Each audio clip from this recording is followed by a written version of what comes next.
सभी का स्वागत है और अब लेते हैं खबर विशेष की ये खबर।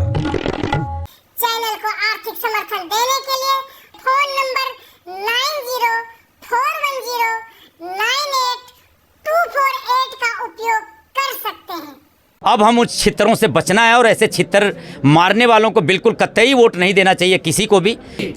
तो जो भी यहाँ से एमपी का चुनाव लड़ रहे हैं उनके लिए एक मैसेज है ये। चंडीगढ़ से किसकी बारी? जो सुनेगा बात हमारी। चंडीगढ़ से किसकी बारी? जो सुनेगा बात हमारी। संजय टंडन या मनीष तिवारी? जो सुनेगा बात हमारी। संजय टंडन या मनीष तिवारी? जो सुनेगा बात हमारी। चंडीगढ़ से किसकी बारी? जो सुनेगा बात हमारी। लोकसभा चुनाव 2024 के बीच चंडीगढ़ के सरकारी दफ्तरों में काम करने वाले ठेके और रेगुलर कर्मचारियों ने भी मंथन करना शुरू कर दिया है। इस मंथन में किस पार्टी के लिए विष और किस पार्टी के लिए अमृत निकलने वाला है यह तो आने वाला समय ही बताएगा। गत शाम डड्डू माजरा स्थित यूटी चंडीगढ़ एसएस फेडरेशन की ओर से एक मैराथन मीटिंग बुलाई गई, जिसमें लगातार 10 सालों से छित्तर खाने और सांसद के पास अपनी मांगों को लेकर जाने पर कर्मचारी नेताओं को जेल भिजवाने का मुद्दा जबरदस्त तरीके से गरमाया हुआ है। इसके अलावा सरकारी दफ्तरों में ठेके पर काम कर रहे कर्मचारियों को नौकरी से हटाने का भी मुद्दा और इस पर राजनेताओं की चुप्पी से कर्मचारी बेहद परेशान हैं। फेडरेशन की इस मीटिंग में आए सैकड़ों कर्मचारियों ने अपने अपने मोबाइल फोनों से लाइटें जला जलाकर शहर से भाजपा और कांग्रेस के उम्मीदवारों को आईना दिखाने की कोशिश की गई है। इस दौरान एक सवाल पर कर्मचारियों ने साफ कर दिया कि लोकसभा चुनाव में उसी को साथ देंगे जो उनकी बात को न सिर्फ सुनेगा बल्कि समस्याओं को सुलझाने की भी कोशिश करेंगे। कौन होगा चंडीगढ़ का सांसद, इसको भी स्पष्ट कर दिया। इसी को लेकर हम बात करेंगे यूटी चंडीगढ़ एसएस फेडरेशन के प्रधान रंजीत मिश्रा से। यहाँ बताना जरूरी है कि इस फेडरेशन से शहर के हजारों ठेके और रेगुलर कर्मचारी जुड़े हुए हैं। सबसे पहले रंजीत मिश्रा जी, चंडीगढ़ से किसकी बारी? जो सुनेगा बात हमारी। चंडीगढ़ से किसकी बारी? जो सुनेगा बात हमारी। संजय टंडन या मनीष तिवारी? जो सुनेगा बात हमारी। संजय टंडन या मनीष तिवारी? जो सुनेगा बात हमारी। तो जो भी यहाँ से एमपी का चुनाव लड़ रहे हैं उनके लिए एक मैसेज है ये कि जो कर्मचारियों का इस बार सुनेगा, कर्मचारी उनके साथ ही खड़े दिखेंगे, उन्हीं को जिताएंगे। इसके बाद हम जानेंगे आज एजेंडा क्या था और किस एजेंडे पे आप लोगों की चर्चा हुई। बिल्कुल सर, मैं शुरुआत करूंगा क्योंकि पॉलिटिकल पार्टियां इस टाइम चुनाव का वक्त है, 2024 का एमपी का इलेक्शन है चंडीगढ़ में और सरगर्मी बहुत ज़ोरों पे है। तो मैं ज़रूर इसके विषय में आपको संज्ञान बताना चाहूँगा कर्मचारियों को, देश और हमारे जो शहर वासी हैं चंडीगढ़ के, कि पहले बार पिछले जो चुनाव में मैडम किरण खेर जी जो कर्मचारियों से वादा किया था, आप लोगों ने देखा होगा, वीडियो भी वायरल आज भी है हमारे पास वीडियो, कि उसमें उन्होंने बड़े साफ शब्दों में बोला था कि अगर इस बार हम जीत गए तो ठेकेदारी प्रथा तोड़कर कॉन्ट्रैक्ट मुलाजिमों को रेगुलर कराऊंगी। लेकिन शायद वो अपनी जिम्मेदारियों से भाग गए। कर्मचारी रोज़ नौकरी से निकाले जा रहे हैं, कर्मचारियों से अवैध वसूलियां हो रही हैं, यहाँ तक कि कर्मचारियों का नौकरी से निकालना नहीं रुका गया, तो रेगुलर कराना की तो बात बहुत दूर की है। और हर बार ऐसे ही होता है कि चुनावी टाइम में सभी पॉलिटिकल पार्टियों के नेता बड़े बड़े वादे तो करते हैं, लेकिन जीतने के बाद वो गुमशुदा की तलाश हो जाते हैं, ना वो कर्मचारियों से मिलते हैं ना शहरवासियों से मिलते हैं।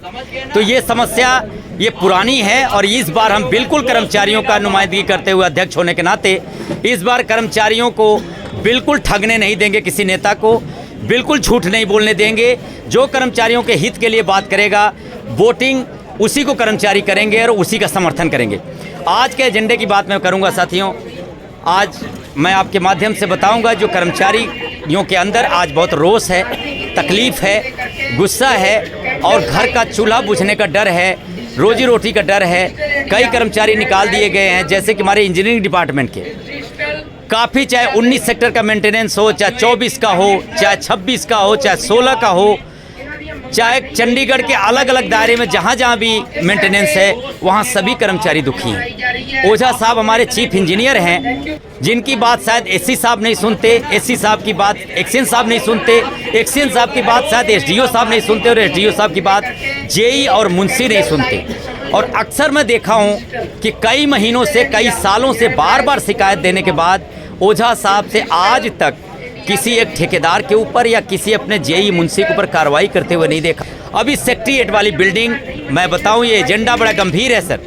ये 2 एजेंडे पे आज हमारी मीटिंग बुलाई गई थी और हमारे कर्मचारी बिल्कुल तैयार हैं, और अगर इस कर्मचारियों की समस्या को जल्दी हल नहीं किया गया तो फेडरेशन को एक बड़ा आंदोलन छेड़ने पे मजबूर करेंगे, बड़ा आंदोलन करने पे मजबूर करेंगे। सेक्रेटेरिएट में जहां हमारे आला अधिकारी, बड़ी हैरान कर देने वाली बात है सर कि हमारे चंडीगढ़ के सभी आला अधिकारी, जितने ISPCS हों, चाहे वो एडवाइजर साहब हों, फाइनेंस सेक्रेटरी साहब हो, पर्सनल सेक्रेटरी साहब हो, होम सेक्रेटरी साहब हो, सेक्रेटरीकल्चर हों, सभी ISPCS जो न्यू बिल्डिंग बनी है वहाँ 28 कर्मचारी सफाई कर्मचारी लगे हैं। उनके साथ ऐसे ऐसे तरीके का शोषण हो रहा है कि कर्मचारी, अब मैं मीडिया के माध्यम से मैं उस चीज़ को ओपन नहीं कर सकता सर।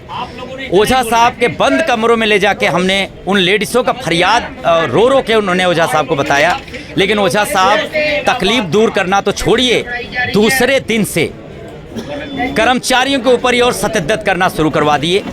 वो जेई और मुंशी ये कहते हैं कि ये बिल्डिंग तो हमने बनाया है, जो हम चाहेंगे वो करेंगे, और उन कर्मचारियों को इतना हरासमेंट कि 9-9 घंटे उनको खड़े रहने के लिए सजा दी जाती है गेट पे।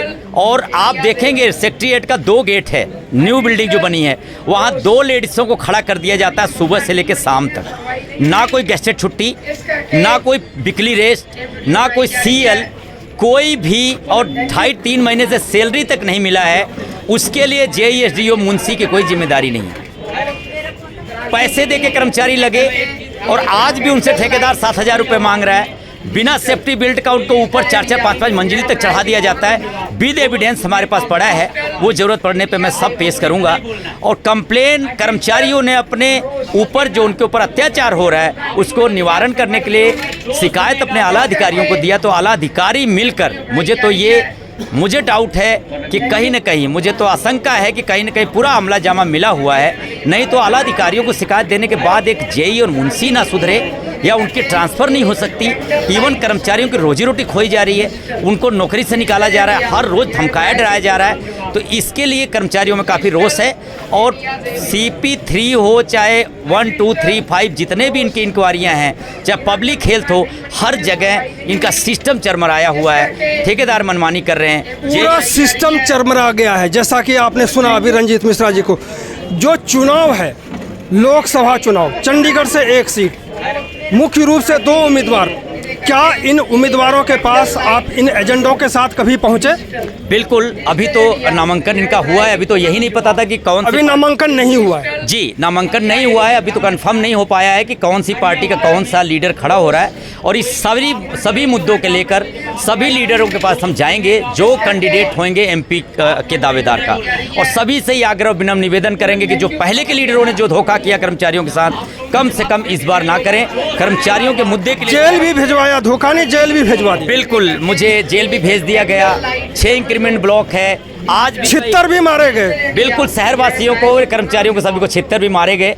और मुझे लगता है कि अब सिटी ब्यूटीफुल है, समझदार लोग हैं, अब हम उन छित्तरों से बचना है। और ऐसे छित्तर मारने वालों को बिल्कुल कतई वोट नहीं देना चाहिए किसी को भी, और ना ही ऐसे बदतमीज। और हमारे शहर का MP तो कम से कम समझदार, पढ़ा लिखा हो, ताकि एक वकील बनकर दिल्ली तक हमारे कर्मचारियों और शहरवासियों का मैसेज पहुंचाए। अभी ये रुझान नहीं है कि किस तरफ में जाना है। जो आपकी बात, जैसे अभी आपने बताया कि जो सुनेगा बात हमारी, जी, वही इस बार जो है आपके उम्मीदवार जो है वो, बिल्कुल, हम लोग पॉलिटिकल लीडर नहीं हैं, हम लोग इन गरीब कर्मचारियों के, जो हमारे कर्मचारी इसी नौकरी से रोजी रोटी चलाते हैं, अपने परिवार का गुजर बसर करते हैं, हमारा तो सिर्फ एक ही एजेंडा है कि जो भी सांसद या कैंडिडेट जो भी होगा किसी भी पार्टी का, जो हमारे कर्मचारियों को हित के लिए बात करेगा, हम तो कोशिश करेंगे कि उसको वोट दें और जिताएं, ताकि वो शहर में रह के सभी शहरवासियों का और कर्मचारियों का ध्यान दे। दूसरे एजेंडे पे मैं बात करूंगा सर, एक बहुत संगीन समस्या है म्यूजियम एंड आर्ट गैलरी का। वहाँ पे एक रचित नाम का और महक सामियाल नाम का कोई कर्मचारी हैं जो किरण खेर मैडम का पर्सनल असिस्टेंट बताकर अप्रोच से या रसूखदारी से मैं हैरान हूँ कि अफसर कैसे उसके बहकावे में आ गए हैं। पता भी नहीं किए कि वो पीए है भी या नहीं, लेकिन मैनेजर की पोस्ट, जो कि देश के किसी कोने में किसी म्यूज़ियम में मैनेजर की पोस्ट ही नहीं है म्यूज़ियम में, और आखिर इतने सालों बाद 60-65 साल बाद ऐसी क्या म्यूज़ियम में आन पड़ी कि मैनेजर के पोस्ट क्रिएट करा दी गई, और वो जैसे चाह रहे हैं वैसे मनमानी कर रहे हैं, पुराने कर्मचारी निकाल रहे हैं और नवे कर्मचारी वहाँ भर्ती हो रहे हैं। ये बड़ी हैरान कर देने वाली बात है। उसके लिए भी हमारा दूसरा एजेंडा है कि जल्दी उस पर, मैं लेटर पहले भी कंप्लेंट शिकायत गई हुई है, उस पर कोई संज्ञान नहीं लिया गया, और अब भी हम दोबारा से रिक्वेस्ट करेंगे एडवाइज़र साहब पे। एडवाइज़र साहब से मुझे बड़ी विनती है कि नए आए हैं और वो ज़रूर संज्ञान में लेंगे। जैसे सुनने में आए कि बहुत ईमानदार और बड़े काम करने के तत्पर हैं हमारे एडवाइज़र साहब से मैं जल्दी मीटिंग करूँगा, फाइनेंस सेक्रेटरी साहब से भी मीटिंग करूँगा, और इनको संजीदगी से अगर ये लोग नहीं सुनते हैं और इनको पर कार्रवाई नहीं होती और पुराने कर्मचारी को ड्यूटी पर नहीं चढ़ाया जाता, तो म्यूजियम में भी हमें बड़ा आंदोलन करने पर मजबूर फेडरेशन को ना किया जाए। यानी कि कर्मचारियों का एक के बाद एक आंदोलन की शुरुआत होने वाली है। जिस तरह से तांडव चल रहा है कुछ विभागों में, उसके खिलाफ आप सभी का बहुत बहुत धन्यवाद बात करने के लिए। बहुत बहुत धन्यवाद सीएनई न्यूज़ का, और मैं दुआ करता हूँ कि और भी मीडिया कर्मचारी जो हमारे शहर के हैं, हमारे जो चंडीगढ़ में बहुत ऐसे मीडिया कर्मचारी हैं जो कर्मचारियों की आवाज़ को नहीं उठाते, न्यूज़ में नहीं लगाते। जैसे आज सीएनई न्यूज़ कर्मचारियों के दुख दर्द में खड़ी रहती है, वैसे आप सभी मीडिया कर्मचारियों से विनती है